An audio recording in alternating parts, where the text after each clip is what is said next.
all sorts of horrible jokes. Welcome to the NY Patriot Show. Today I got Ron from the Wicked Planet, Ron from New England, co-hosting with me. What is up, Ron? How are you? Doing good. I'm doing good. Had the day off, so I'm all fresh and ready to listen to some crazy stuff. I even see you took off a big chunk of the beard. Yes, I did. I got rid of that. No, you're this looking weekend. Fresh as hell now. Well, I got to shave at some point, but we'll get there. Nice. For people who maybe don't know who you are yet, would you like to let everybody know what is up with your show, Ron? I'm Ron from New England, and I host the Wicked Planet podcast.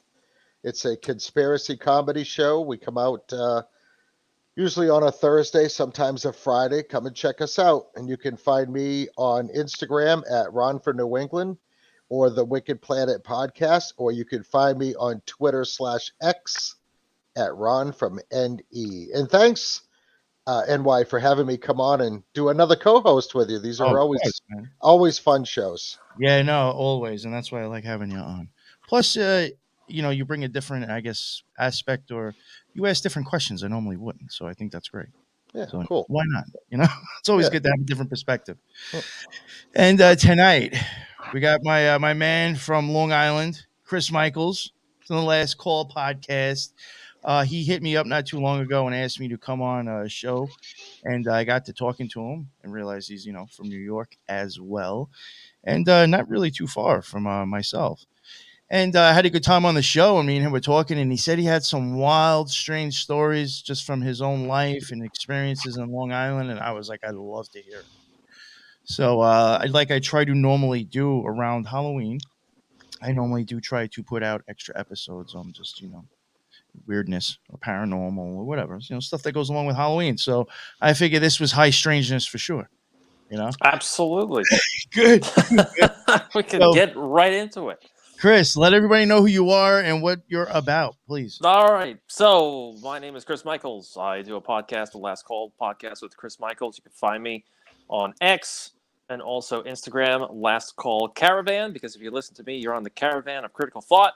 And I talk about mostly political or current event topics, but every once in a while we get into Gnosticism and metaphysics. So that's where it really gets fun, because then you start to get into exopolitics. So that is hopefully where we can get more into over the next couple of months. That's interesting. I like that. Yeah, I like to do current events and craziness too on Wicked Planet also. So I think we'll get along real good here.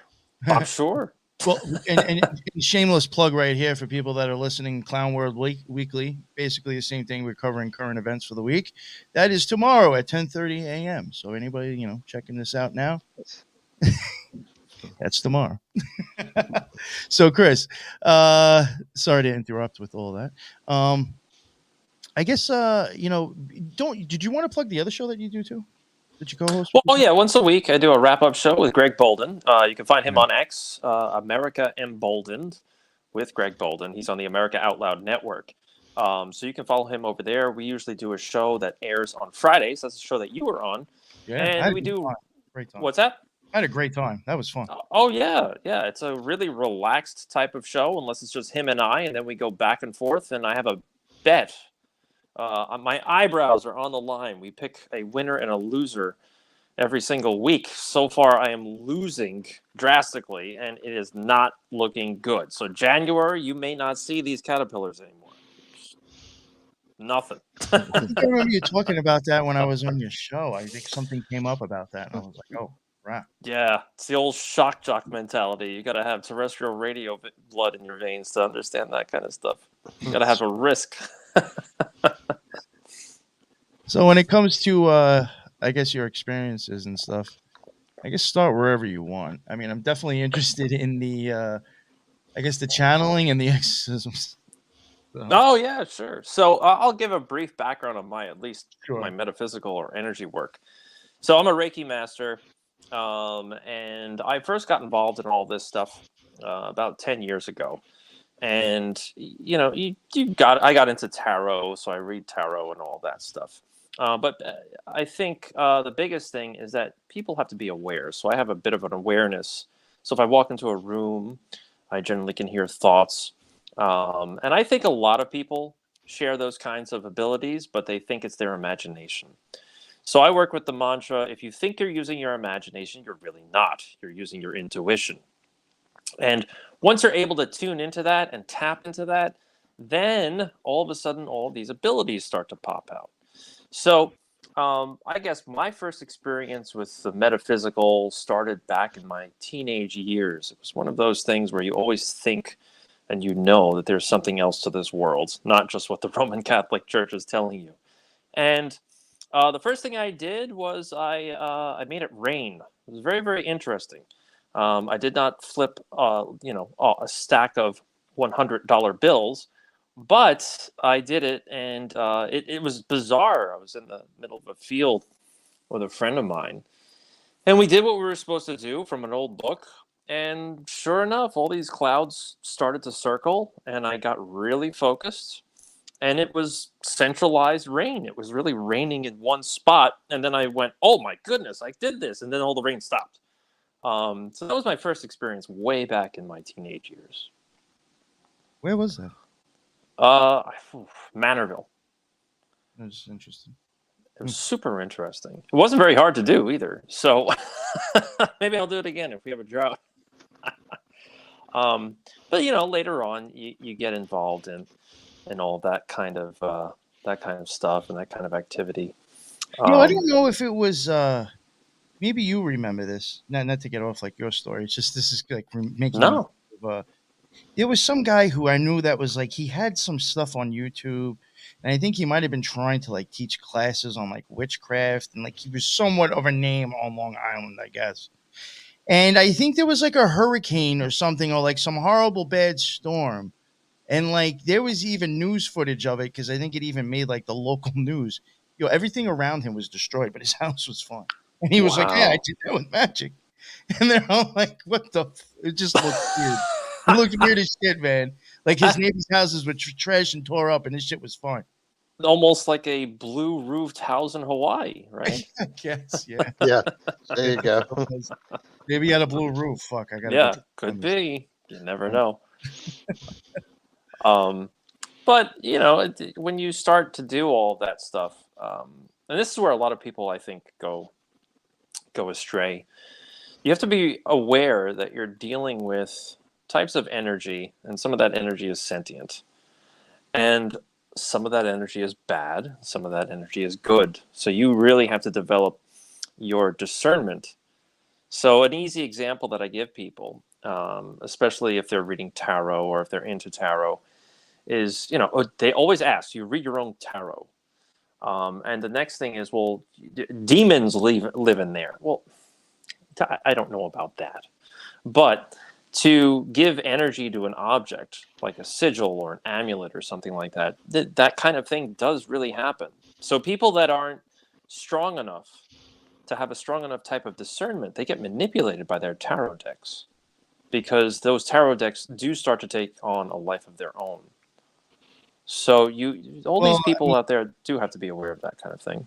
You know what I could see happening too? Well, besides misunderstanding the tarot, you can get some people that they're gonna pull the cards and like they're just gonna believe what it says and actually kind of like mind fuck you into believing that that's what's gonna happen or that's what's coming or that's what I'm going through. That's right.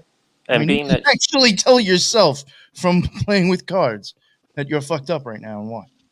Right. And on the other part of it is that humans are naturally creators, right? We are creators. So if somebody is telling you something is going to happen and you've got it stuck in your head because you're addicted to drama or you're addicted to negativity, then guess what's going to happen? You're going to manifest that kind of negativity and that kind of drama. Too, so it's not hard. Right? I believe 100% in that. I think whatever people think is going to happen and they could talk themselves into it, that's exactly what's going to happen. And that's why I always preach positivity. Stay away from negativity. Yeah. If you always think that, if you wake up, let's face it, we don't all wake up in a good mood, right? But if you wake up Definitely. if you wake up in a bad mood and you tell yourself, "Oh my God, this is how the rest of the day is going to go," well, that's how the rest of the day is going to go. No, So, 100%. so you just need to say, "Okay, I'm going to have my coffee. I'm going to have a couple smokes. I'm going to kick back for about 20 minutes, and then I'm going to go to work. And then I'm going to make it a good day. And then you can make it a good day. Because I'll tell you what, negativity begets more negativity because I've caught myself doing it like even recently. And you gotta push that stuff out.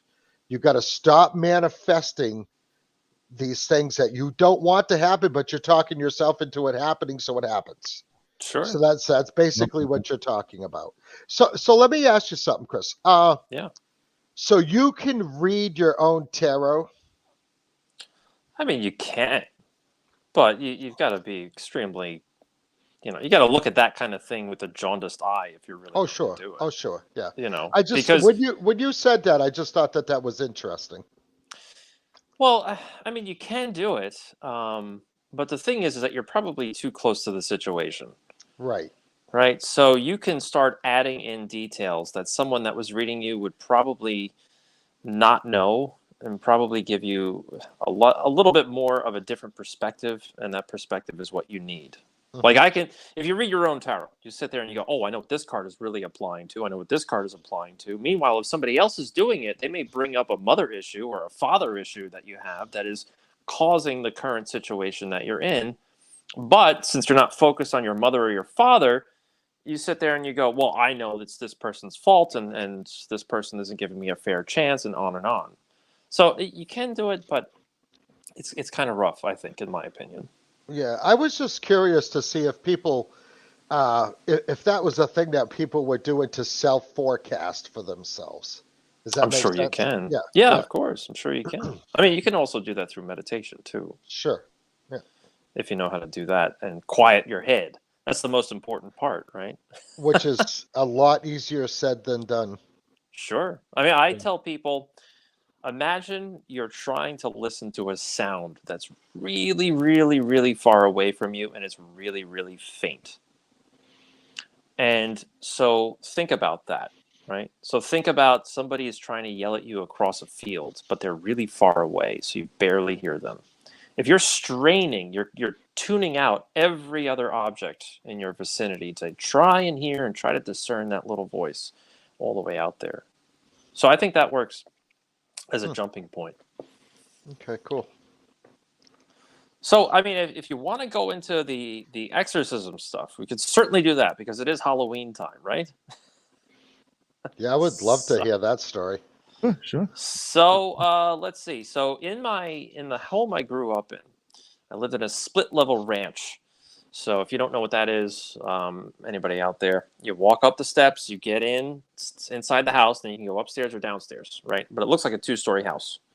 So if you're from Long Island, New York, you know exactly what those I know gems exactly. look like. I was going to say anybody on Long Island knows exactly what you're talking Everybody. Yeah, New England as well. Yeah, Very okay. very common in New England. Sure. Yeah, yeah. So um, if you went downstairs, there was a closet below the stairs. So that's where we put all kinds of things, Christmas decorations and all of that. So you go in, you can go upstairs or downstairs, you go downstairs, and then there's that closet directly to your left as soon as you would walk downstairs. So I remember my sister and I, we would hang out downstairs, alone with people or whatever, especially late at night. We would always feel some kind of weird vibe down there. Like something was looking at us, something was observing us. I remember when I was dating somebody, we fell asleep on the couch one time, and she wakes up and she's like, "This is really, really bizarre." But I had a dream that something took me from my body and dragged me around the ceiling, and I could see us sleeping. And this thing just wouldn't let me go. It dragged me around, dragged me around, dragged me around, and then it threw me back into my body, and I woke up. And I went, "Oh boy, what's what's this about, right? Yeah. Why are we? What do we got? A succubus or an incubus dragging somebody out of their body to? You know? So Do you think it was like an out of body experience? could have been, but she made it seem like as though it was against her will. You know, I don't think she was versed enough to understand how to do that, even though she was technically brought up Sufi. So I don't know if you know what Sufi is, but it's basically a metaphysical style form of Islam. And that's where the whirling dervishes come from. You know, the people that spin around and somehow not throw up. Those guys. Oh. So anyway, so there was that. And then my sister would tell something along the same lines of what I'm about to tell. And that's my experience. I remember one night, really, really late.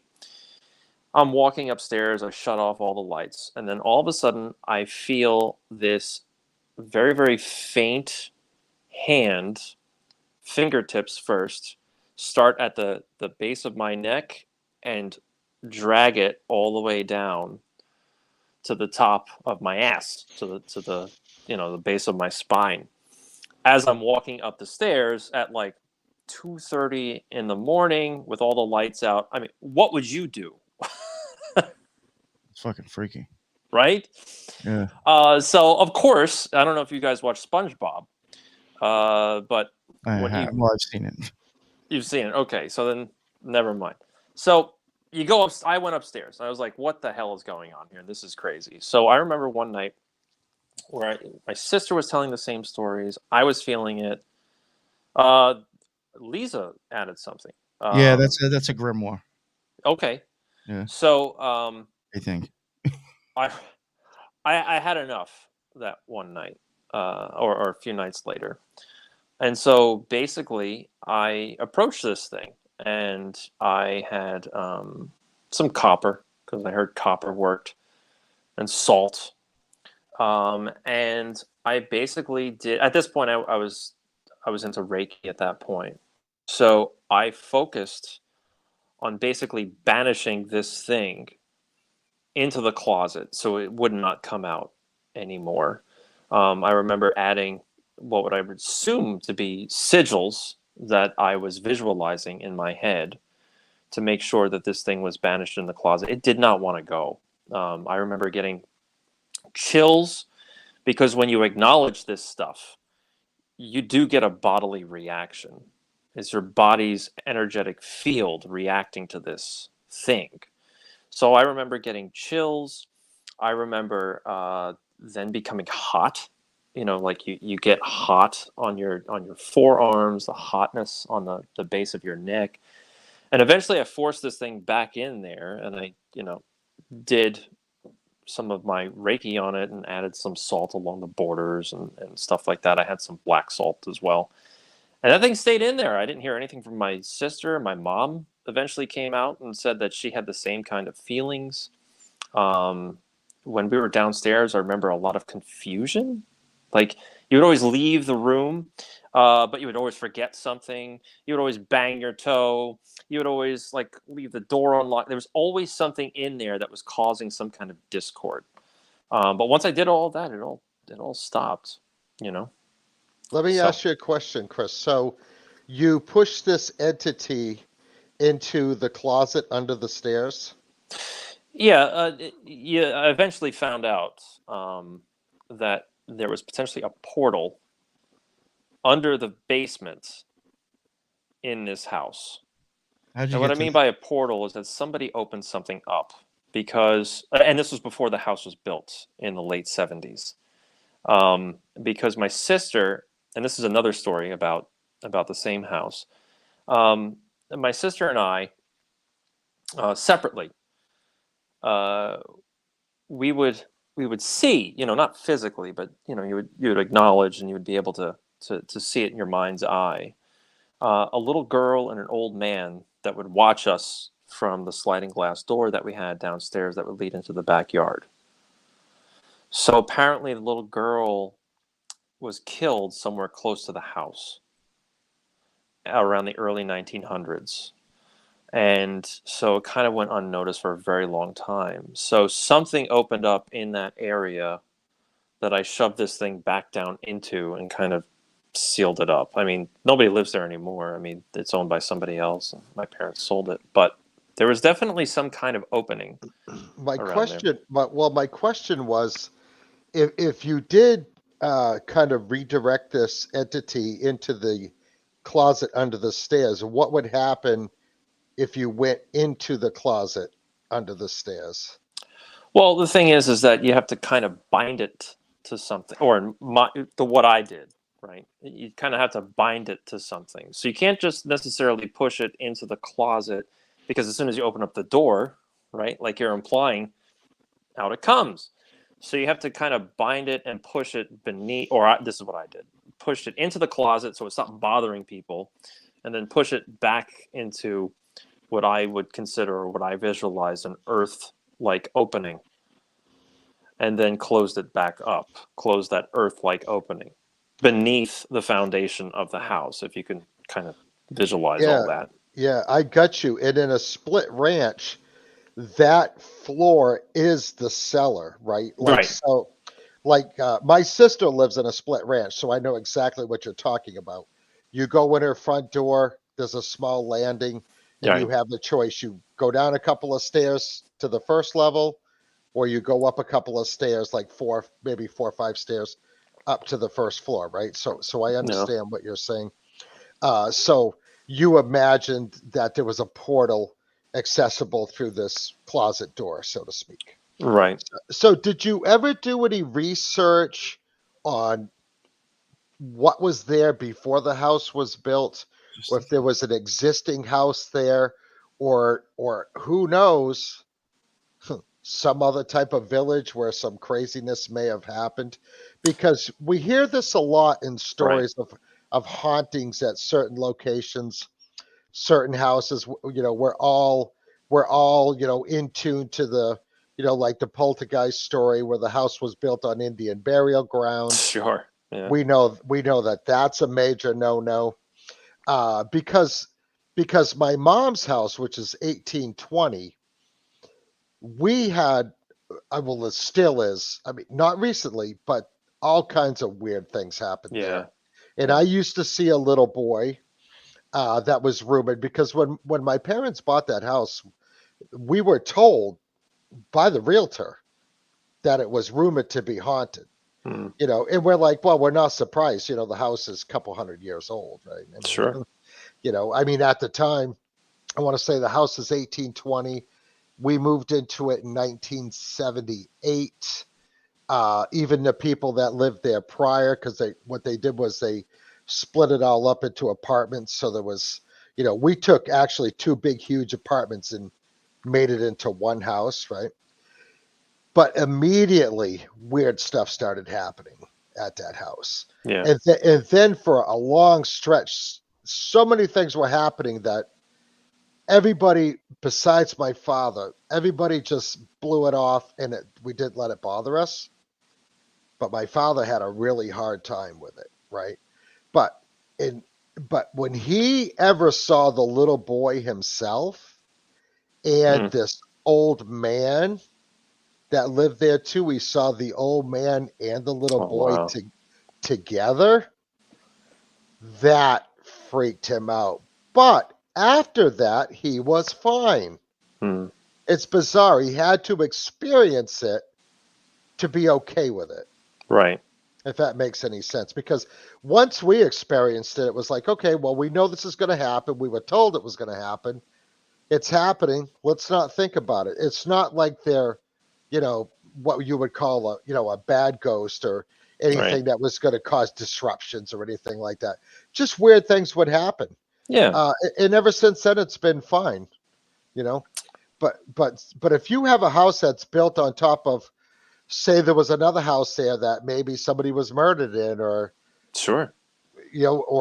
Quote unquote was, lived in by a witch, or some weird thing like that going on, and then the house, say, burns down, dilapidated, whatever, over the years, and then somebody built a new house on the same location.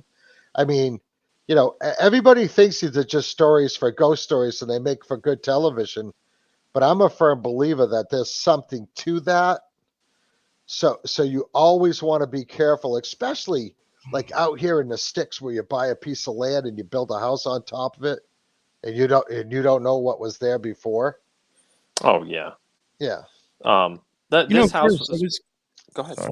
I was No, go going to ahead. bring up, I've heard that a lot as excuses for stuff on Long Island, but I have heard, and I'm wondering, I'm sure you have, a lot of, and I don't know if it's true or not. I'm wondering if it is, that there is supposedly a ton of Indian burial ground that was built upon on Long Island. I wouldn't be And I've surprised. heard that that's a reason for supposedly paranormal, ghosts and stuff like that. I don't know. Have you heard that before? Oh, sure. I mean, think about it. I mean, Long Island was owned by Indians. So at I some mean, where point, I live, all somewhere, the streets were named after Indian tribes. right, towns are. Yeah. So Yeah. at some point, at some time during this timeline, there's going to be a dead Indian somewhere, right? So you have to picture that. The house that I was referencing before, it was a new house. We were the only ones that had lived in it. But now that you bring all the burial grounds up, it's in the same area. Around the block was a really, really old farm. And when I was growing up, it had peacocks and goats and horses and all sorts of, wildlife. But across the street from this farm was a very, very old burial ground. It was a family burial ground. The graves in there came from the 1700s. You ever see a peacock fly? Real quick, I just wanted to. Did you ever see a peacock in a tree? Yo, I was It driving. looked crazy. You'll understand. You'll understand this because you grew up. I was driving down 25A, I think, Yeah. going towards the mall, and there was a oh god, an animal shelter that's Oh. on 25A, and they had a peacock, and it got out, and I happened to be driving down the road, and that motherfucker was like on a tree. What? And it went across and flew over the cars, and this thing looked like What? mythical fucking dragon going through. Yeah, right. I was like, Sure. what the hell is that? You should have looked up what that meant. Why did you see that? That's what should be really in your head. Have you Why? guys ever seen a turkey fly? No. All right, so we have turkey. Turkey's wild here. And I mean, we have literally thousands of them, I swear to God. So I have to be careful when I let my dogs out because I have 2 pit bulls. Oh, And forget they, it. Yeah. and they would just like go right after those things, right? So I let them out one day. And I've, who thinks turkeys fly? But turkeys fly. Did you ever see a turkey run? Oh, yeah. That is one of Oh, the most yeah. awkward things you could ever witness. You got these big male turkeys. What are they, bulls? They call them, right? Because they just kind of waddle, but when they run, they kind of like flip flop back and forth from foot to foot because they don't have they're not built for running. So No. you see this really odd thing. But I tell you what, when my dogs flew off that deck, I saw like 3 turkeys fly off, and it was like the most bizarre thing. Wow. And that's why I couldn't imagine seeing a peacock fly. It's almost like seeing pheasant, like because we have pheasant here Oh yeah. also, Yeah. like the ringneck pheasants. Sure. Those are kind of funky when they fly too. But anyways, getting back to it. Sorry about all that. Yeah, So you weren't you weren't aware of any high strangeness on the property that your parents' house was. Now, did your parents have this house built, or was it built to begin with? No, they built it. They built it. Okay. Yeah. But that doesn't mean something didn't happen on the property or nearby. No, same Right. situation here. I had this house built. Yeah. And strange stuff happens here. So Right. And Yeah. that's where my sister and I saw the old man and the little girl looking in a lot of the times. So something must have happened for us to both pick up on that. what was the era of their clothes? What was like the time period that they were dressed in? Did you get any idea on that? Early 1900s. Yeah. Okay. So you something ever must have wonder happened. if because like somebody was making a comment about the copper in the house. Oh, wait, one more thing. Okay. Because of that graveyard thing. That graveyard is from the 1700s, and it's little. It's very tiny, And I remember getting in my early 20s, once you're done with the bar, late at night. And it was like kind of a misty, foggy night, when it's kind of like autumn and you get that fog everywhere. Mm-hmm. I distinctly remember an old guy from the 1700s on horseback slowly coming, because I lived closer to the corner. It wasn't on the corner, but closer to a corner, slowly clopping on his horse and then coming around the street corner and slowly doing this patrol up and down the block. And it was the most eerie. I'm even getting goosebumps now thinking about it, because it was just this slow, dead, plagued clop, just like clop, clop, clop. Very bizarre. I bolted into that house. I didn't want anything to do with that guy. Was this cemetery adjoining your property or on your property? No, it was around the block. Wasn't very far. Because we have a cemetery at the farmhouse. Mm-hmm. We have an actual cemetery there. Yeah. What color was the horse? Brown. Brown. Yeah. Beware of Hessians on horseback this time of year. Well, they don't have any aggression anyway. They can't be too much trouble. I don't know if you got the reference. Well, I got Hessians without aggression. I don't know if you know that one. Oh, yeah. When you're talking about, just a thought that I had now, may not be on point at all. But like if you're talking about like, I guess, property, nothing having to be there, and then you build a house on top of it. I'm wondering if like even the components that go into, I guess, having a house, could that even aid in paranormal activity? If there's already something to do there, electricity, copper wiring, running water, could that already start helping if there's already something going on there? Or the people that put it together. Electricity. Well, not only that, but the people that put the house together, that construct it. Or if you have an item, I'm sure you're well aware of it. If you've got a mirror that you've inherited from somebody, or you buy a dresser from a thrift store after somebody has died, you have that energy that's still clinging to it. So if you bring it into your own home, even if you built the home, what do you think might happen if you don't cleanse that stuff? Yeah, I got rid of all the antique mirrors. Mm-hmm. So when I moved into my house, this house was built out of pocket, right? And I remember my dad had gone to a yard sale and he bought me this beautiful bedroom set that had to be 100 years old. And it came with a dresser and this big, huge mirror. Mm-hmm. And that mirror freaked me out. Right. Because I'm a firm believer that old mirrors hold old stories and old spirits. Mm-hmm. And I left it in my house for about a year. And just one day I said, okay, enough is enough. You're going. Yeah. Because I was married to my first wife at the time. And my first wife kept seeing things in the mirror. She kept seeing things in the house. She kept hearing things in the house. And it came down to, okay, I'm tired of hearing about it. Yeah, out. I'll get rid of it. I'll get rid of it. It is what it is. I got rid of the bed. I got rid of the dresser, the mirror, the whole 9 yards. Yeah. It reminds me of a Greco-Roman, I guess, technique with mirrors. Two techniques. There's supposed to be a way where you're supposed to meditate, where you're seated right below the view of the mirror. So if you can think about it, you have a mirror on a wall, but you're seated below it, so you can barely see yourself. You're supposed to be able to just gaze into it and, see the ceiling, kind of. Mm-hmm. You're supposed to light 2 candles on either side of you. And then you're supposed to start to ask the mirror questions. And then it's supposed to come back to you, some kind of questions. And then I'm sure you've heard about that cube that they used to make, where they took 6 mirrors and reflected the mirrors in on themselves. Right? You ever hear about that? Yeah. And then you'd hear different weird growls and stuff from the cube you just created. Talking about a Tesseract vault or something like that, right? So, very bizarre stuff that you can start doing with mirrors. Or like I've always found them odd. What's that? Like scrying. Yeah.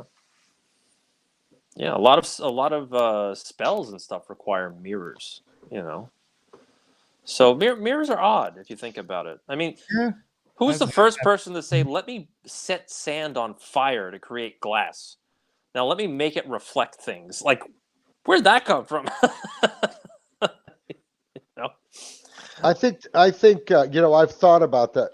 Don't mind me. I got to plug my I've computer. actually wondered if that was like a byproduct of like fucking around with like the technology and their way of like Yeah. could have been like Well, it's like alchemy. trying to Think do about like it. alchemy or like some manipulation of light and like somehow like Sure. trying to create something. They're like, oh, this works great. I'm like, oh, look, it kind of gets reflective, and then like maybe changed it.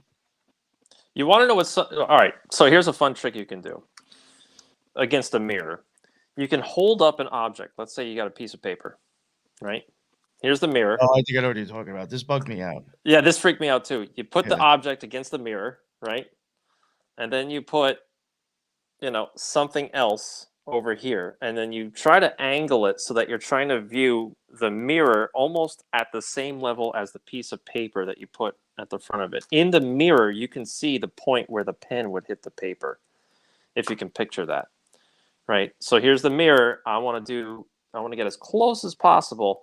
And in that mirror, I can see what is right here, which technically the mirror is not supposed to be able to see. So what's that about? I know exactly what you mean. Some Right? people might get confused by trying to. No, I know. I didn't explain it very well. But like I've seen it done on Instagram actually. There might be a quite plausible explanation, but I don't understand it I'm because sure there is. I was like, yo, what the? I was like, yo, that is weird. I think my wife even had like tried it because I had told her. Yeah. Yeah. I was like surprised. No, it's crazy. It's crazy. So I mean, if we're also talking about, I guess, other things, other beings out there. I'll give you one more story from Arizona. So when I first moved to Arizona, I had to find a place to live. I was living out of a hotel for a week, and I eventually found a fully furnished home, but I had two roommates. I had the woman that owned the place and another woman that was basically a medical technician. So she was traveling all over the country. And the woman that owned the place was an airline stewardess. So I basically had a fully furnished house for 9 months out of the year because everyone else was traveling. So that was fine with me while I got something else. So I remember one time the kitchen had a long hallway, and then at the end of that hallway, it turned into a T junction, and you had one bedroom on one side of the T junction and another bedroom on the other side of the T junction. And I'm cooking stuff, and I kept getting these like eyes looking at me from the back. You get the feeling in the back of your head, and I'm like, what is going on here? So I remember I look left over my left shoulder. And all the way at the end of this hallway, in the dark, because it was night, I remember seeing two reflective eyes around 3 feet off the ground. And I went, come on. Like, I left New York. Why am I getting why is this here? So I started to kind of pay attention to it to see what this was all about. And I got the same thing because I lived upstairs in this house. So I went upstairs. I got the same kind of feelings down my back as I'm going upstairs. Other people started to talk about it too, if I ever had them over. So eventually I said, okay, what does this thing really look like? And the best description I can give you was Golem from Lord of the Rings. You understand what that looks like? Big, gangly arms, hunched over, would appear to be smaller legs than arms. So it's almost like I don't know, like simian, almost like animalistic. Homunculus. Maybe. I don't. You probably would know better. But I wouldn't be surprised because this thing was coming from the woman's bedroom. So the energy that I got off of it was that it was a sexual being that was clung on to her, and she brought it in from some dude. So I don't know what that was all about, but this thing had to stop. So I forced this. I did this one thing because I didn't get along with her. I forced this thing back into her room. And I did the same thing. I closed her door. I made sure the door was all the way closed. When no one was around, I just couldn't stand this thing. I lined the door with crystals, different types of quartzes. I actually had copper wire that I wrapped around the handle. I visualized sigils that would be placed upon the door and the lock itself, so that this thing couldn't get out. And once that happened, this whole thing went away. But I cannot describe to you the amount of chills I would get at that place a lot of the times. And it was very bizarre because why would you think that there's a sexual energy in this house? I hate to use the word demonic because that has a lot of connotations to it, but some kind of attachment, some kind of energetic attachment to the woman that owned that house that was sexual in nature, that was creeping in her bedroom and creeping out into the hallway whenever I was there. It's very bizarre stuff. Very bizarre stuff. And was this the lady that was the stewardess or the traveling medical tech? She was the airline stewardess. Okay. So who knows what she dragged along with her, Or her travels, or what country Sure. she's flying to. Yeah. If she flew to a Middle Eastern country, could have been some form of jinn. I mean, you just don't know. That's super interesting. But also, not to talk bad about stewardesses, but obviously their reputation is to be Yes. very promiscuous, right? So Sure. she could have brought home some entity, or even an entity that was attached to her in another country or another city that followed her, just like how entities can follow people, and people will move out of a house or they'll move to another state to escape that when the whole time this entity has gone with them. Totally. So it's could have been a similar situation with what you saw in the lady in the house. Yeah. It was very clear. It was very clear, in my mind's eye. It was very, very clear. The best way, like I said, I can explain it is like a golem, a more gangly golem, if you can picture that. No, I think I know what you're talking about, actually. Oh, It's do you? almost like, well, yeah, I have seen. Well, Yeah. homunculus is almost kind of the way what you're explaining. Be like sure. Gollum, but kind of like fucked up arms. Yeah. Yeah. I mean, in a sense. I mean, people. Yeah. If you've read The Hobbit, or more so The Hobbit, I think, because Gollum was in The Hobbit also. He was the My Precious character. Yeah, that dude. Yeah. I've never read any of the books, and I barely made it through the movies. Yeah. I just it was enough. actually. Like, come on. It was mandatory reading when I was in high school back in the 70s. Oh, I'm sure. Yeah. I'm sure. Yeah. We had to read a lot of Tolkien. As a matter of fact, we had to do a lot of reading that by today's standards in schools is, I wouldn't say they're banned books, but they don't want kids to read these books in school now. Yeah, different world back then. Yeah, it's a lot of things that you can't say or can't do in schools now either.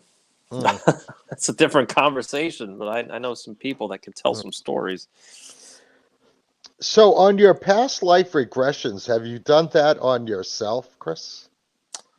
Occasionally, but most of the time it has to be assisted. Right? Yeah. Do you have any? Yeah. So similar to reading your own tarot, right? Yeah. So do you have any interesting stories of past life regressions that you have done for other people?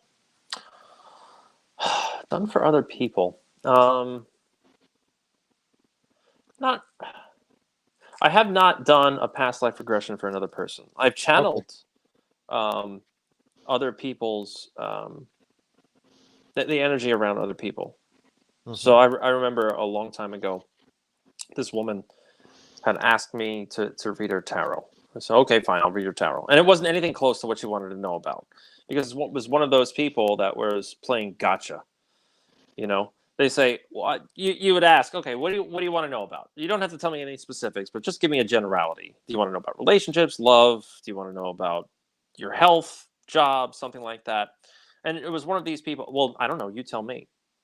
Well, they were just playing games. I don't even want to deal with you. So what I read for her was nothing accurate. But then she said, "Well, I really wanted to know about my father. My father recently passed away."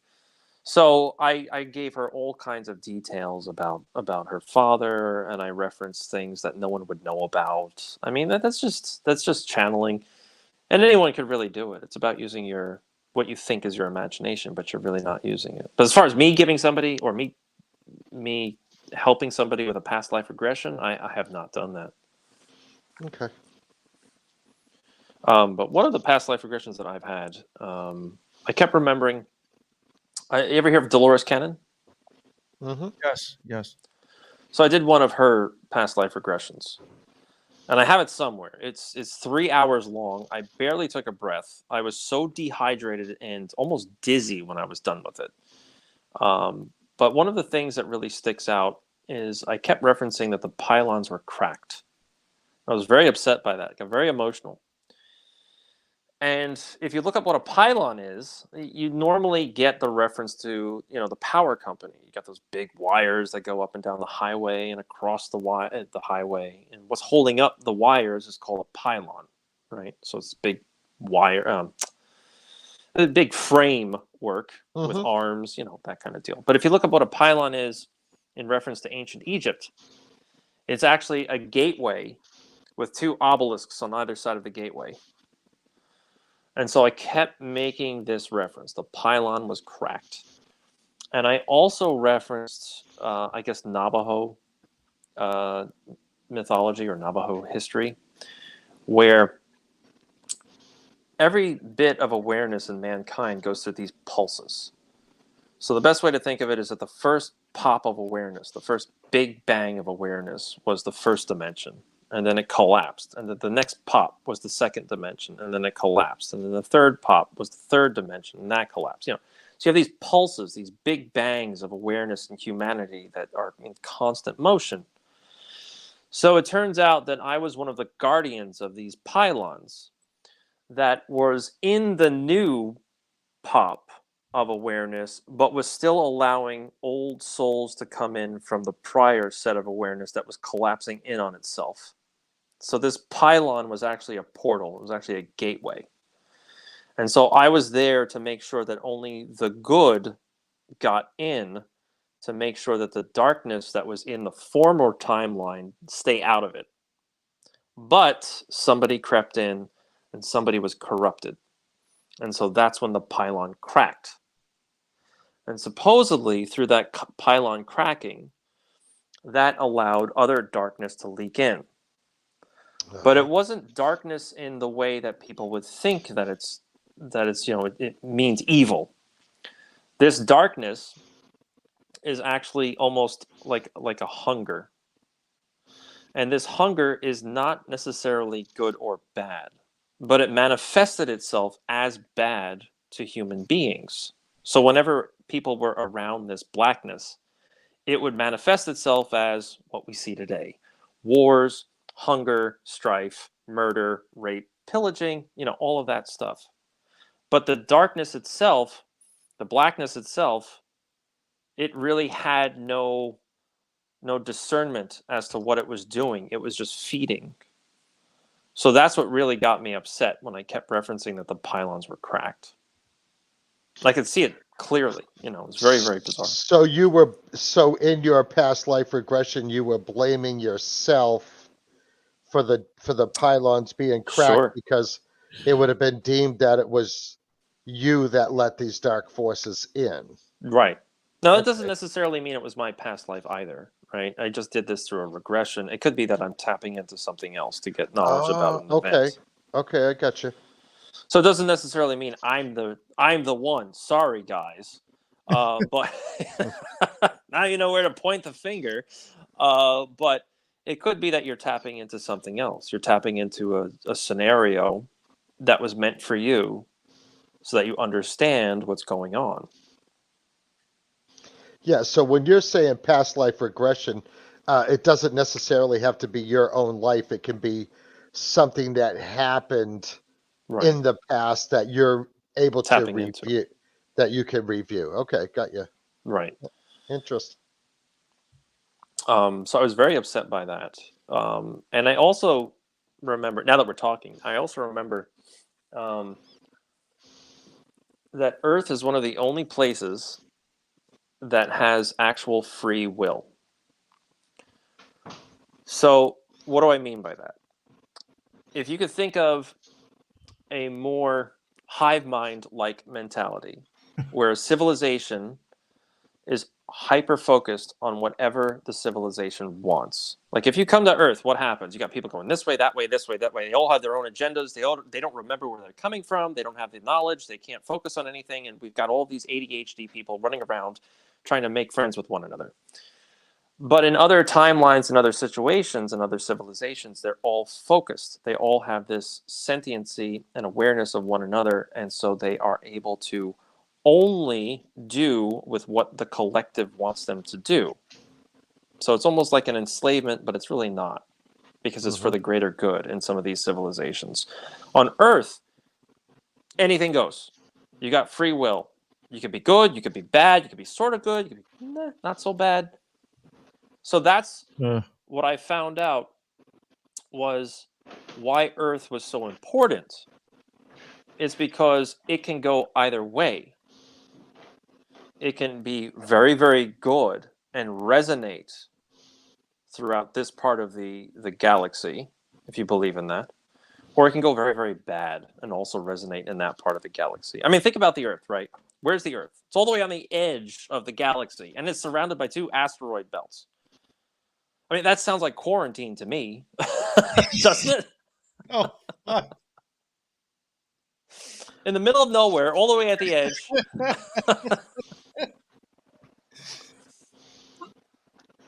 Well, if you kind of subscribe to the theory of something that I thought of this even as a young kid, that the Earth was put here as a penal colony, so to speak.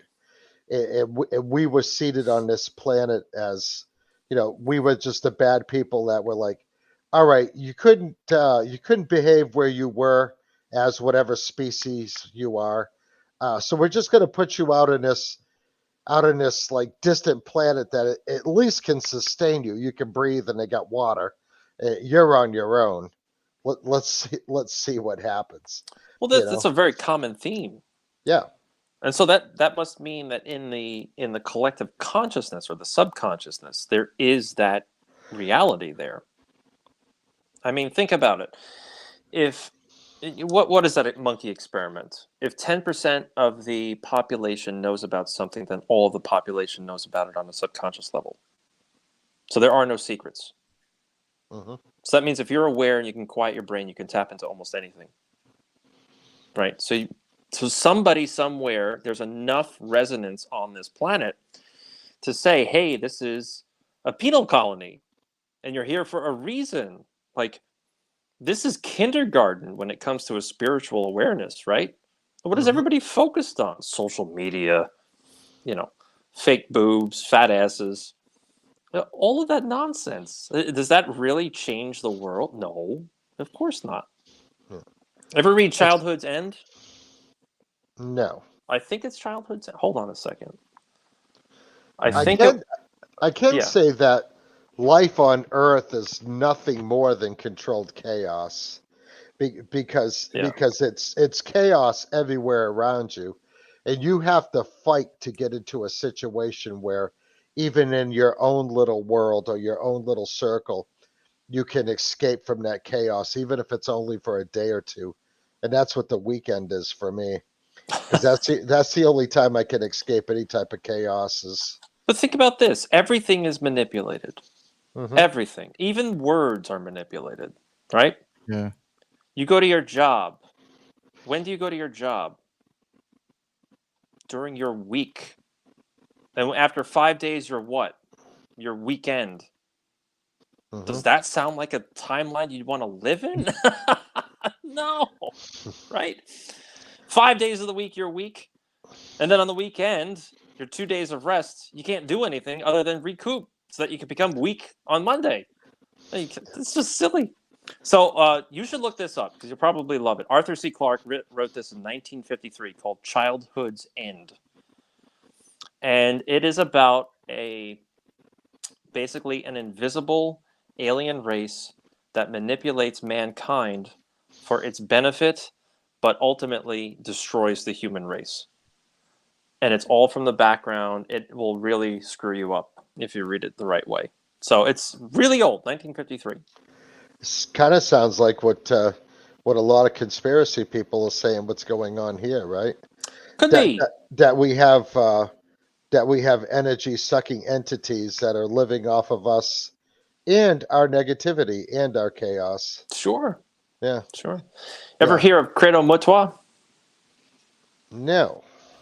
So Credo Mutwa was an old Zulu historian. He lived to about 100 and something. I don't know. But he talks about how people got to Earth. And you find out that the human story isn't just on Earth. Human beings were a destructive race, and they've basically been transplanted across the galaxy and ultimately ended up here on Earth because every host planet that they go to, they end up causing harm. And so in this story, you have the human family being transported across the stars in these big canoes, and they ultimately end up here on Earth. That's like Alien Covenant and Prometheus, but like Oh yeah, oh with yeah, humans though instead.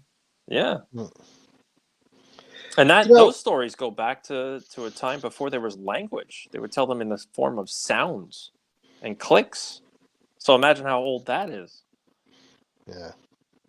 Yeah, that's crazy. So when you were talking earlier about the hive mind and how other, say, other sentient beings on other planets or whatever all operate on this hive mind, uh, I think I think with social media, it's kind of something that is going back to developing people in the hive mind, right? And why we've talked about that before, how you get everybody thinking on this one thought process through either predictive programming or pushing a certain narrative, and then everybody like what we would call an echo chamber, but a hive mind would be worse than that, right?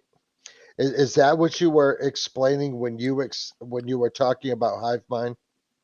Kind of, but it's not as negative as you Okay. would picture it. So you're Imagine saying hive mind for good. right. I made that Okay. reference because people would understand the concept of a hive mind. Hmm. So if the civilization said, "Okay, we've got to develop interstellar travel," that civilization would all focus on interstellar travel, and when one person knew it, they all knew it. Right? If one person came up with a concept, they were all aware of the concept. So instead of having this compartmentalized version of reality where I create something and then I've got to tell you about it because you don't understand it and you don't know it. It was just you knew it. If I created it, you'd be aware of it. And then you can add on stuff to that too. So imagine how fast something could be developed if you had a whole civilization being aware of what every single bit of the civilization is also aware of, is also developing, and they all have the same focus. Hmm. But the problem is too that I also found out is what makes human beings unique is emotion. I mean, think about your life. Think about the roller coaster of emotion and energy that we've all experienced just from dating in our teenage years, right? Oh my God, I can't live without this girl that I held hands with at lunch, and now she doesn't want to talk to me. I mean, this is it. It's over. That the other kinds of civilizations, they don't necessarily have that kind of emotion. It's not this roller coaster. It's not this. It's like you're being given everything as a human on Earth. You can do anything. You can feel anything. You can be good. You can be bad. You can feel all about love. You can feel all about negativity. You can be an alarm, like many of us podcasters are. you can do anything on Earth, which was what makes it so magical here, which makes it so important, knowing that we're creators, to have the right kind of mindset. Mm. Yep, very true. So I'll leave you with, well, maybe not leave you, but I'll tell you another little bit from that regression. Yes. And apparently I was tied to the Montauk Project. So it doesn't necessarily, like I said, doesn't necessarily mean it was me personally, but I tapped into this timeline that was involved with the Montauk Project. So I remember this scene. So do you remember? For people who don't know, Montauk is also Yeah. on Long Island. What's that? No, Montauk is on Long Island. Right. It is on Long Island, and it's involving Nazis and time travel and lost children and lizard people, the whole nine. If you could think of it, a conspiracy theory, it was there in Montauk. So Stranger Things season 1 is essentially the Montauk Project. Mm-hmm. Then I remember this distinctly. So have you ever seen Star Wars Episode 1? Yes. The original? Sure the original? No, the awful one. Yeah, the one that, oh god, I really with Jar Jar and that and miso soup. So well, those were rough. Have you ever seen Darth Maul? Yeah, he was the main bad guy. It's all black. They should have kept him going a little bit more. He's a great character. I thought they could have made him really good, actually. Yeah. But instead, you get Ewoks. So I remember in this timeline being in a Martian field. So the landscape was kind of reddish, copperish. It did not have a red sky. So it was more of a grayish, brownish, bluish sky, if you can picture that. It's almost like what we deal with chemtrails over here now. We don't really see blue skies. I was just going right? to say that. Yeah. So I remember looking down this. It almost looked like a quarry. And it had like kind of mounds on the side. And there were a couple of us. There was one person in a suit. And he had a suitcase. And then there was me. And I remember being dressed in kind of fatigue-looking clothing. It wasn't a military clothing, but it had like pockets up front. And then there was this being, 20 feet in front of us. And it was a technology exchange. And the best way I can explain this being is to picture a Darth Maul-like character in front of you, but without clothes. And if you look at the body, like you see my body, you see like a silhouette, right? You see where my body ends and the background begins. Within the body itself were flicks of energy, and it almost looked like I was looking at the cosmos. It almost looked like you were staring at galaxies in this inky black frame of a body. And so in this timeline, he gave some kind of technology to these guys, and I didn't like it. So we go back through this portal into Montauk, and apparently there was, the way they did it out there was everybody was under an MK Ultra style mind wipe. So you knew you had to go there. And when you got there, you went through a room and they did whatever. They did the Men in Black thing and they popped something in your face, and then you were clicked into another reality so that when you left the place, you couldn't remember what you did when you were there. But for some reason, some of us were able to unclick that when we were in there. So we started to remember things. And that's why all of a sudden we came up with some kind of plan, and we were part of what was ultimately its destruction.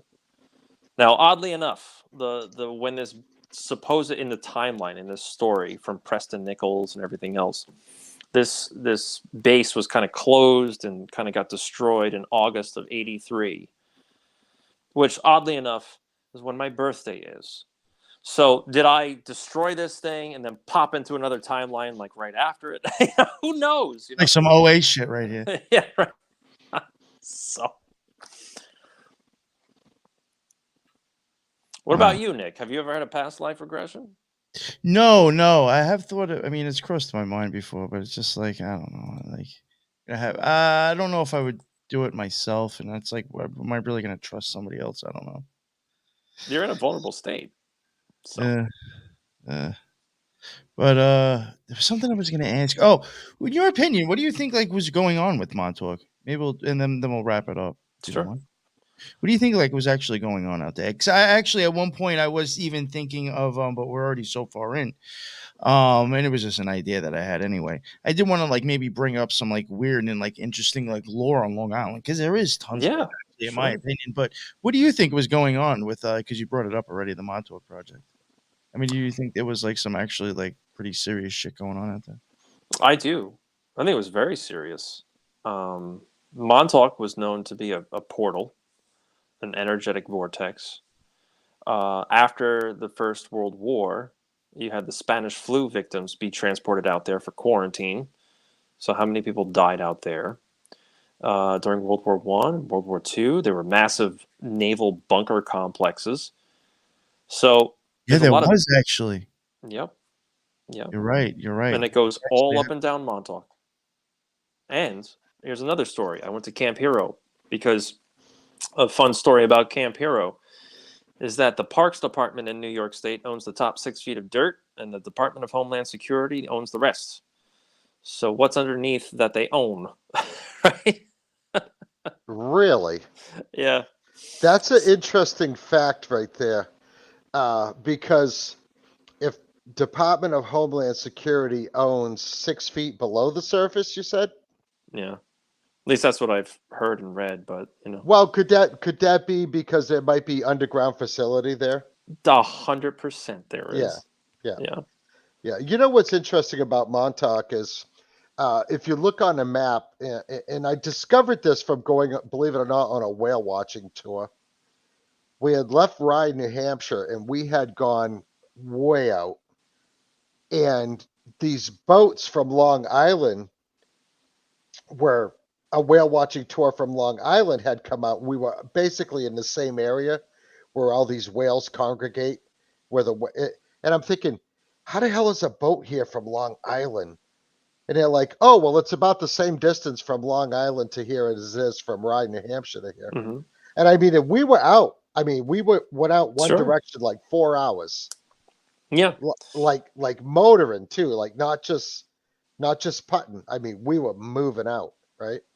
And I'm thinking that whole area, like if you talk about, you got Long Island Sound, and then you have Narragansett Bay, then you have off of Massachusetts Buzzards Bay, and all the kind of weird history that Mm-hmm. surrounds that whole area, not just Montauk, but other during the war, like secret military installations, in like how here we have the big naval shipyards here where they actually offload the nuclear weapons and things Right. like that in these old tunnels that are like go back to the early 1900s.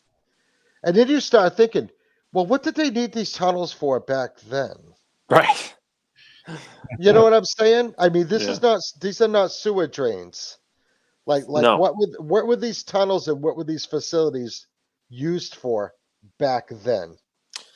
Well, it's funny because if you do any research in the Hamptons, so Long Island basically is supposed to look like a fish. It's got two forks. You got the North Fork, you have the South Fork. The North Fork is all vineyards and Greenport, very very old, and then you got Southampton, the East Hampton, and all that other stuff. And at the end of the South Fork is Montauk, and that's where you got the Montauk Project and all the bases. You also have Plum Island. So Plum Island is what? Big weapons of mass destruction research facility that's still there. You can get there to a ferry. They actually tried to sell it. They wanted to turn it into a ritzy casino. And then they were trying to dump the fees of cleaning it up on whoever the buyer was. So the buyers went, you got to be nuts. I'm not doing this. So okay, go ahead, interesting, Chris. After I have an interesting thing I want to talk about Plum Island. What's interesting about the Hamptons is that you have places like Gardiner's Island and Robbins Island. And those two islands are private islands that have been owned by royalty since the discovery of Long Island. And you actually had properties that were still technically part of England in the Hamptons until about the mid 2000s. So think about that. You commit a crime, you run onto this property, you're no longer in the United States. What the fuck? That's changed. It's now part of the United States, but you had some of these really old estates that bargained after the Revolutionary War that they're still part of England and they're still part of the crown. Well, that's similar to the islands of Brittany and Guernsey in the English Channel, right? Mm. That were technically in the area to belong to France, but they actually belong to England. Right. Or look up Fisher's Island. Fisher's Island is part of New York, but it's a mile from Connecticut. But it's still part of New York. Yeah, that is super interesting. Of course, a lot of that too. They go back to like after the War of 1812, where a lot of the United States is still owned by England, right? I mean, we've all heard these theories, but check this out, because when you mentioned Plum Island, and I'm going to double check this to make sure I'm correct on this. When I was doing research on my family, the Proctor side, meaning the Proctors that came to Massachusetts and it consequently hung in the Salem witch trials, who was my direct eighth great grandfather. When I was looking at his assets and what the family assets were at the time, it seems to me that in my research, I had discovered that my family actually owned Plum Island at one time. Wow. Or owned a portion of Plum Island. And then they were stripped of that after the witch trials. Interesting. Because, when John Proctor was hung, of course, he's got nothing. Because when they were accused of witches, they basically They took all your shit too. They forfeited. Yeah, you forfeited. Right. It's a land grab. Yeah, well, exactly. So, but when his wife, who was arrested for being a witch, was let out of jail, she was, you can't call it exonerated or whatever, but she was quote unquote pardoned, and then given a small reparation for her time, but they had to relinquish property. And I'm almost positive, I remember reading in the paperwork that there was something to do with Plum Island was involved in that. Wow. So that's interesting thing. I'm going to go back. Of course, we're coming up on Halloween, so this is the time of year that I start researching that stuff again. And hopefully we'll be joining NY on a trip to Salem here. Oh, man. Soon. And that's great. Yeah. So anyways, I'm going to look into that because Plum Island is full of mystique, right? Like a lot of conspiracy theories surrounded around that. Sure. So I find that to be super interesting. Look up the Montauk Monster if you don't remember. Is that remember the one that washed up on the beach? Right. There were two of them that washed up on the beach. No, you remember that, right? Yeah. I remember that shit. Yeah. That was weird. So as we wrap up, I'll leave you with one story from Camp Hero from Montauk. Yes. Long time ago, when you get into Camp Hero, you walk through the whole base. And there's this little spot by the parking lot. It's got a little sign that says Bluff Overlook. And so you can go down this pathway. Now, Montauk, for people that don't know what Montauk vegetation looks like, it is super thick. If you can see a foot into the vegetation, that's a lot. I mean, I'm sure you have that kind of vegetation by the shoreline up in New England as well. And the Cape is like that. Oh, yes. yeah. Like a deer could be 5 feet away from you and you would not be able to see that deer. Mm-hmm. That's how thick this underbrush is. So we're walking along and then it forks. And it doesn't tell you which path to go on, or at the time it didn't. Now it does. So I didn't know. So I went down the right fork. And you walk through, you walk through, you walk through. All of a sudden we end up in an orchard. And I went, okay, this is kind of bizarre. I didn't think I'd end up in an orchard somewhere. So we walk through this orchard, and we see the foundation of a house with a chimney. So if you can picture that, it's just a floor with a chimney. There's no walls, there's no roof, there's no, beams or anything. It's just a floor and a chimney. So we go, okay, this is a little bit odd. So we walk up there, and there were some steps to get up. So it was just like a little stairway, maybe like 5 or 6 steps. And on each step that was lined, you had a bunch of very smooth stones that were stacked on top of one another. So those are old Celtic stones. And then as we got onto the floor itself, these stones lined the whole perimeter of this foundation. And we went by the fireplace. It was an old fireplace, had a rusty grate on it, lightning bolts on the grate, and there was a noose on the ground. So I went, oh, this is probably not a place I'd like to be. So I undid the noose. If you really think about it, if somebody made the noose, they could probably redo it again. So you're just kind of exploring because nobody else was around. So I walked to the edge of the foundation, and I look, and there's a drop, a large drop, and there's concrete, like a driveway coming out from underneath the foundation.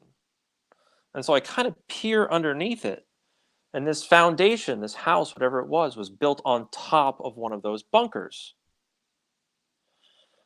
And then I noticed in the background, there was a guy dressed in all black with a black trench coat watching us. So I'm like, okay, guys, we got to go. This is probably not that good of a place to be in. So we got down, and we went right back along the path but this guy followed us. He followed us. He was probably 100 feet behind us, 200 feet behind us. Didn't say a word, but watched us like a hawk until we left the property. I found out that those smooth stones that were stacked on top of one another were actually supposed to be Celtic stones that were meant to keep things in or out. I would assume with a noose there, it's probably meant to keep something in, whatever it is that they were trying to summon. And you found out later along the lines that property was probably a CIA safe house, because the CIA and the government, they buy up all these huge mansions along the coast of Long Island, and they turn them into intelligence houses or safe houses or, for whatever. And then not so far down the line from that, you've got Ditch Plains. Ditch Plains is where the United States government dumped a lot of the Nazis after World War II during Operation Paperclip. So a little Nazi enclave out there that probably still exists. All these little bungalows. So there you go. So that was Camp Siegfried, I think it was called. I covered that. It was up until I think 2016 or 17. Really? They had to finally stop telling people you couldn't move here unless you were German. They wouldn't even let you move in because they owned the land.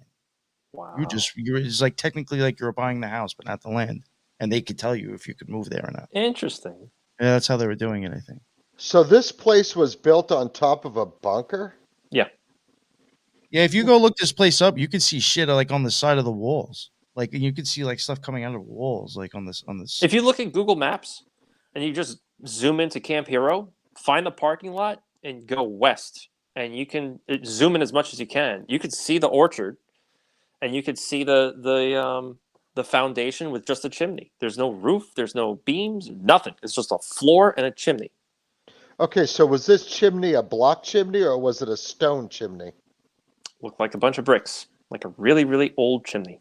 Okay, so it was made out of brick. Yeah. Okay, because here, like say you're out on a four-wheeler trail and you're 20 miles out into the woods, it's not unusual to find old cellar houses where like houses would have been built and they had fireplaces, but they're all built, all the stonework is actually round stones. No. Okay. Well, I'm just saying to age this place, to come up with a timeline of when it was built. So the floor itself was just wood. So just look like wooden beams. If you can picture a square foundation, foundation is probably the wrong word. if you can picture the floor of a house, just the square of it, plopped on top of an old naval bunker. So the old naval bunkers, they had massive artillery in it. So like 152 millimeter, 155 millimeter, enormous guns that would be pointing out into the ocean. So the gun isn't there, but the bunker itself doesn't have a top to it because you need to put the gun in the bunker. Sure. So the gun's gone, but you have this U-shaped bunker that this square house was plopped on top of, and you can look underneath the foundation, and the bunker was opened. So according to the Montauk mythology, all this stuff was sealed up and filled up with concrete. Well, it didn't look like it here. So who's using it? Is it still the Department of Homeland Security? Do they own those things still? Right, and how far down does that bunker go? 100%. Now, I don't know about you. It could have just been something that was put there to distract people from there actually being an entrance to a bunker, to a bigger underground complex. facility. Sure. Exactly. Wow. So why would you put a foundation on top of a bunker? Because it's an entrance, and you don't want people to know what you're doing, right? Or not to see it from a satellite. Exactly. Yeah. Interesting for sure. All right. Well, thank you, Chris. Real quick, let me get Ron first before we wrap it up. Real quick, Ron, let everybody know where they can find your stuff and like what your deal is again. Yeah, and thanks for having me on. I like to have these kind of casual, interesting subjects and talk about just kind of something different for us, right? But yeah, Ron from New England. You can come and find me on Instagram, and you can check out my show, the Wicked Planet Podcast. It's comes out once a week for now. We're going to try to ramp that up, but you can find that page also on Instagram. And if you want to follow me on Twitter/X, you can look for me on Ron from NE. I had to think about that for a second. Ron from NE. And Chris, it was really nice to meet you. I'll have to reach out to you and get you on the Wicked Planet sometime. Absolutely. We'll talk about who knows what. High strangeness. Yeah, I like it.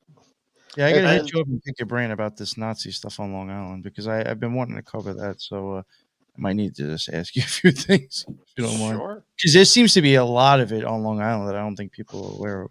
Yaphank. Yeah, Yaphank. Yeah, the camp that I mentioned before, the UN. The UN was there, and like there was Nazis kind of associated with shit over there.